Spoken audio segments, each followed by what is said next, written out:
Assalamualaikum warahmatullahi wabarakatuh. Izin memperkenalkan diri, nama saya Rizky Agustin Maulana beserta satu teman saya. Saya Luki Cahya Kalimausada.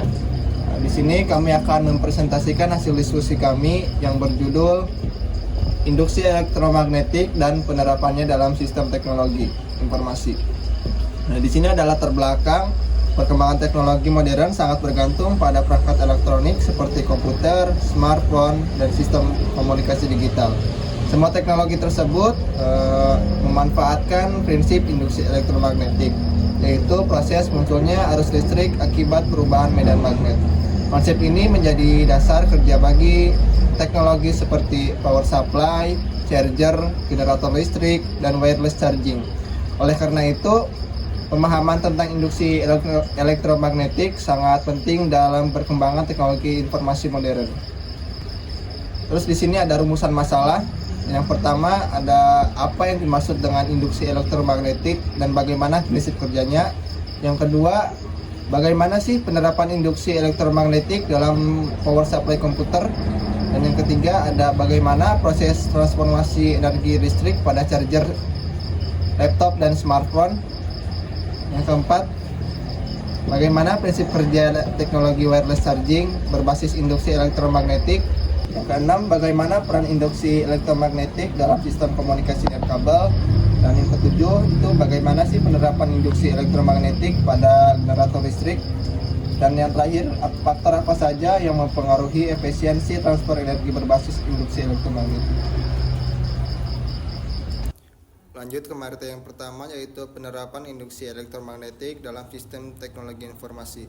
Induksi elektromagnetik diterapkan dalam sistem teknologi informasi dengan cara mengubah perubahan medan magnet menjadi energi listrik atau sinyal yang digunakan pada perangkat elektronik dan komunikasi digital. Ini ada beberapa contoh penerapan induksi elektromagnetik dalam teknologi informasi. Yang pertama ada pada power supply komputer, yang kedua ada charger laptop dan HP, yang ketiga ada wireless charging, yang keempat ada pada komunikasi nirkabel, yang kelima ada generator listrik, dan yang keenam ada sistem sinyal.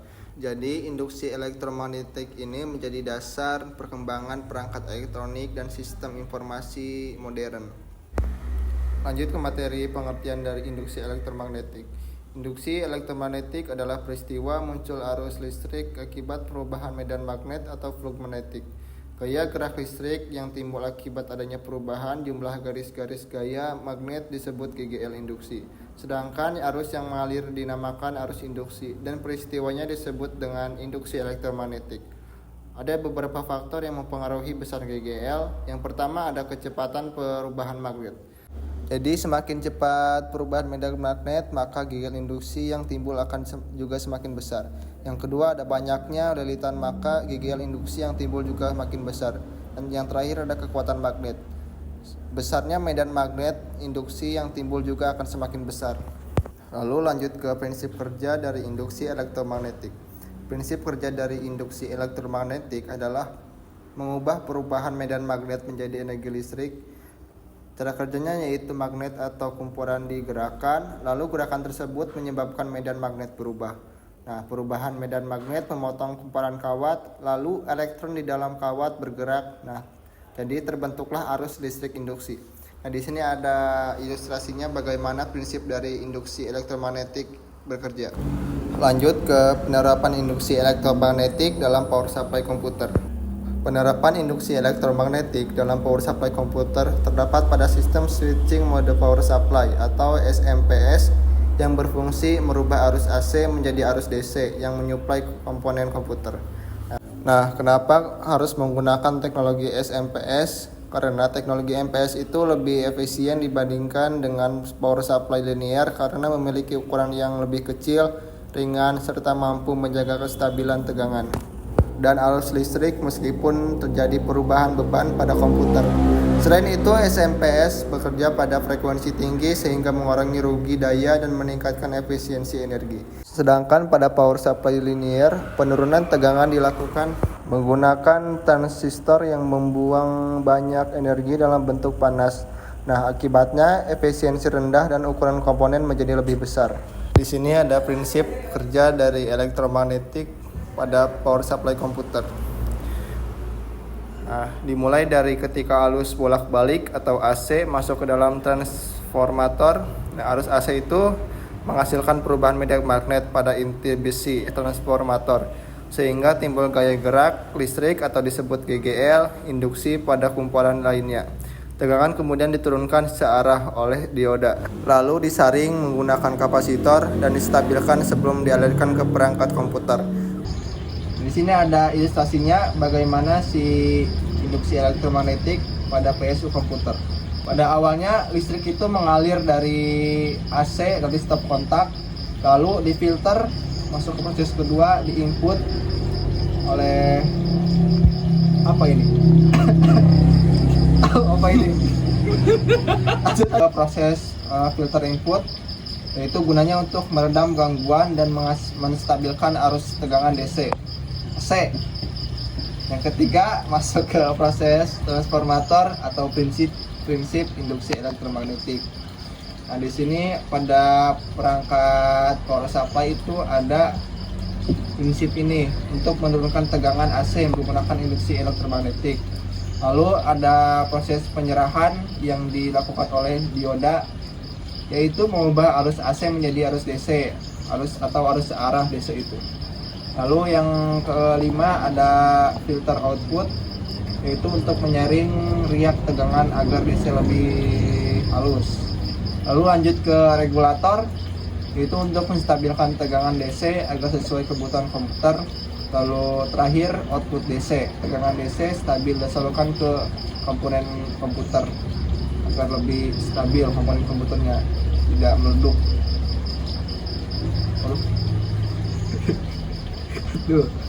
Lalu ada transformasi energi listrik pada charger laptop dan smartphone. Nah, di sini transformasi energi listriknya pada charger laptop dan HP terjadi ketika arus listrik AC dari stop kontak diubah menjadi arus DC yang stabil untuk mengisi baterai perangkat. Nah, di sini bedanya dengan power supply. Power supply itu langsung ke komponen komputer, sedangkan pada laptop dan smartphone itu disimpan arus listriknya di baterai. Nah, charger modern menggunakan frekuensi switching tinggi pada MOSFET untuk meningkatkan efisiensi transfer energi dan mengurangi panas. Teknologi ini membuat proses pengisian daya lebih cepat dan hemat energi dibanding charger konvensional. Lalu di sini ada bagaimana ilustrasi proses transformasi energi listrik pada charger laptop dan HP.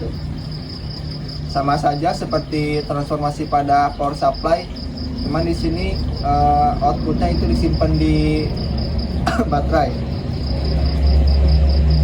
Lalu ada prinsip cara bagaimana sih prinsip kerja teknologi wireless charging berbasis induksi elektromagnetik. Sebelumnya kita harus tahu apa itu si wireless charging. Ini itu adalah teknologi charger tanpa menggunakan kabel. Contohnya seperti teknologi yang diterapkan pada HP Samsung, HP iPhone, HP Xiaomi. Nah, sistem ini memanfaatkan dua kumparan, yaitu kumparan pengirim atau transmitter dan kumparan penerima atau receiver. Saat arus listrik mengalir pada kumparan pengirim, akan terbentuk medan magnet. Medan magnet tersebut kemudian ditangkap oleh kumparan penerima dan diubah kembali menjadi energi listrik untuk mengisi baterai. Medan magnet tersebut kemudian ditangkap oleh kumparan penerima dan diubah kembali menjadi energi listrik untuk mengisi baterai perangkat seperti smartphone. Di sini ada ilustrasinya bagaimana cara kerja wireless charging berbasis induksi elektromagnetik. Dan di sini ada kumparan penerima atau receiver. Nah, dan di sini ada pengirim juga atau transistor. Cak anjing. Materi selanjutnya akan disampaikan oleh teman saya. Materi selanjutnya ada pengaruh perubahan medan magnet terhadap sinyal digital dalam sistem elektronik.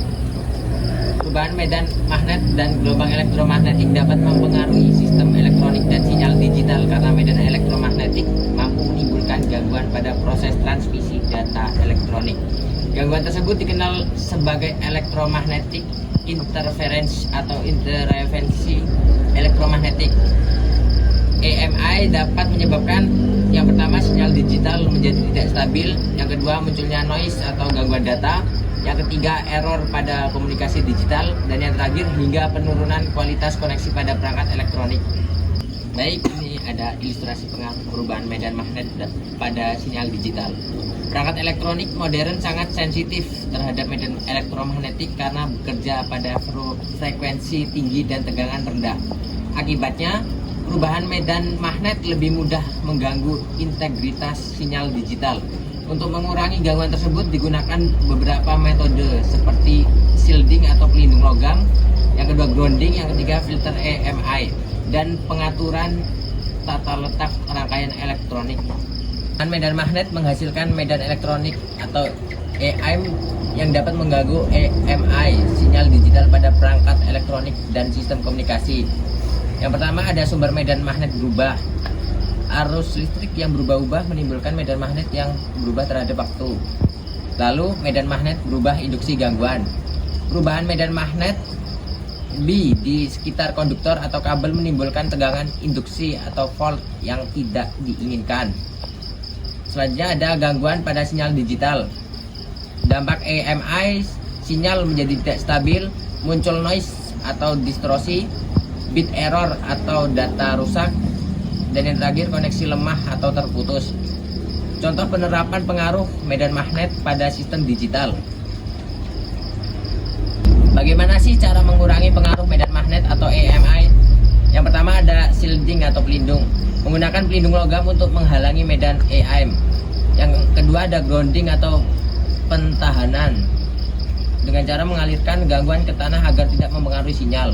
Dan yang terakhir ada yang ketiga ada filter AMI, dengan cara menyaring frekuensi gangguan sehingga sinyal digital lebih bersih. Dan yang terakhir ada layout rangkaian yang baik, dengan cara memisahkan jalur sinyal dan daya, mengurangi loop area dan jarak antar komponen yang tepat. Kesimpulannya, perubahan medan magnet dapat menginduksi tegangan gangguan pada konduktor atau sistem elektronik, menyebabkan penurunan kualitas atau kerusakan sinyal digital. Pemahaman dan penerapan teknik mitigasi AMI sangat penting untuk menjaga keandalan sistem digital. Baik, materi selanjutnya ada peran induksi elektromagnetik dalam sistem komunikasi nirkabel.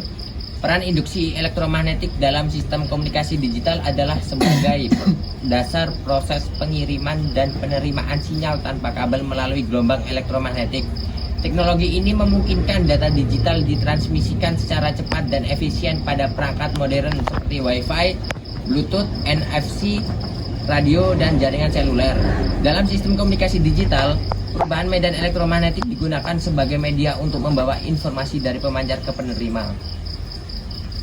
Baik, ini ada contoh ilustrasi penerapan induksi elektromagnetik dalam komunikasi digital. Dengan demikian, induksi elektromagnetik memiliki peran penting dalam mendukung komunikasi digital modern karena menjadi dasar terbentuknya sistem transmisi data nirkabel yang cepat, praktis, dan efisien. Baik, yang selanjutnya ada penerapan induksi elektromagnetik pada generator listrik. Penerapan induksi elektromagnetik pada generator listrik adalah proses mengubah energi mekanik menjadi energi listrik melalui perubahan medan magnet. Prinsip ini menjadi dasar utama kerja generator pada pembangkit listrik modern seperti PLTA, PLTB, dan generator kendaraan. Generator bekerja menggunakan hukum Faraday, yaitu ketika konduktor atau kumparan bergerak di dalam medan magnet, maka akan timbul gaya gerak listrik atau GGL yang menghasilkan arus listrik. Contoh penerapan generator induksi elektromagnetik. Yang pertama ada generator PLTA menggunakan putaran turbin air. Selanjutnya ada turbin air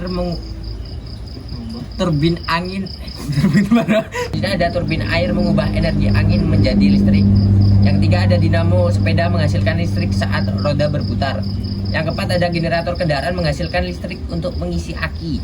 Kesimpulannya, induksi elektromagnetik memiliki peran sangat penting pada generator listrik karena menjadi prinsip utama dalam menghasilkan energi listrik yang digunakan pada kehidupan modern dan sistem teknologi saat ini. Dan selanjutnya, apa saja yang mempengaruhi efisiensi transfer energi berbasis induksi elektromagnetik? Efisiensi transfer energi nirkabel berbasis induksi elektromagnetik sangat dipengaruhi oleh koefisien kopling magnetik, frekuensi, resonansi, geometri kumparan, dan jarak antar kumparan. Mengoptimalkan faktor-faktor ini akan meminimalkan rugi-rugi daya dan memaksimalkan transfer daya antara pemancar atau transmitter dan penerima atau receiver. Berikut adalah parameter-parameter utama yang mempengaruhi efisiensi. Yang pertama ada jarak dan posisi antar kumparan. Jarak atau air gap. Yang kedua posisi ketidaksejajaran atau misalignment. Dua ada desain dan geometri kumparan. A. Jumlah lilitan. B. Bentuk dan ukuran kumparan. Yang ketiga ada karakteristik elektrik. Yang pertama ada frekuensi resonansi. Yang kedua ada faktor kualitas atau quality factor sampai Q. Selanjutnya ada arus primer. Yang keempat rugi-rugi daya atau power losses. Yang pertama ada efek kulit dan efek kedekatan hambatan termata. Sekian hasil diskusi dari kami. Semoga yang menonton ataupun yang mendengarkan bermanfaat. Dan kepada Bapak Ali, kami mohon ampun. Mohon maaf. Terima kasih. Terima kasih. Sampai akhiri. Wabillahi taufiq wal hidayah. Wassalamualaikum warahmatullahi wabarakatuh. Selesai. Ente jangan tidak tahu dah. Bisa lah.